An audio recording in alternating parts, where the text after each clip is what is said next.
Bonjour et bienvenue sur Point Com. Heureuse de vous retrouver pour un sujet en communication sur le thème « Qu'est-ce que l'erreur en art oratoire ?» Dans ce contenu, vous aurez des erreurs en art oratoire et en prise de parole en public et les causes liées à celles-ci.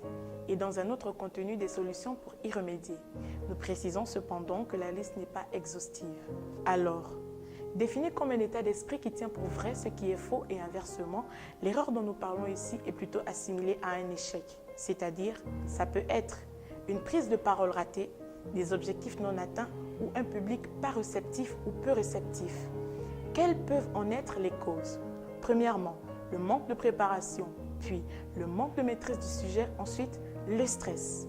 Pour ce qui est du manque de préparation, il peut être causé par un très court temps que l'orateur accorde à la thématique en amont ou à une infime connaissance que celui-ci a de la thématique.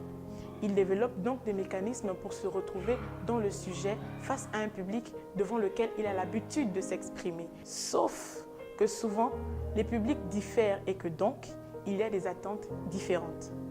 Ensuite, pour ce qui est du manque de maîtrise du sujet. Le manque de maîtrise du sujet est souvent lié au fait que certains orateurs négligent le fait de s'informer ou de faire des recherches sur les thématiques qu'ils doivent aborder.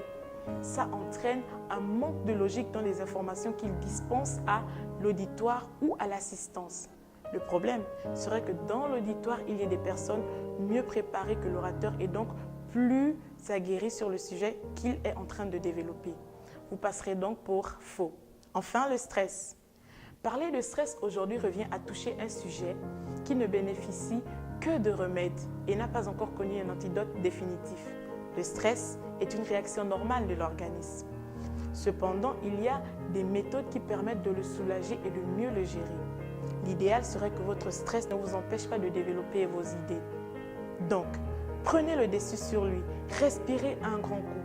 Cela ne fera pas pour autant que vous n'aurez plus de stress, mais au moins durant ce court instant, vous aurez passé en revue les objectifs pour lesquels vous prenez la parole en public et donc vous aurez conscience de l'art oratoire. N'oubliez pas de réveiller le communicant qui sommeille en vous. Mesdames et messieurs, merci.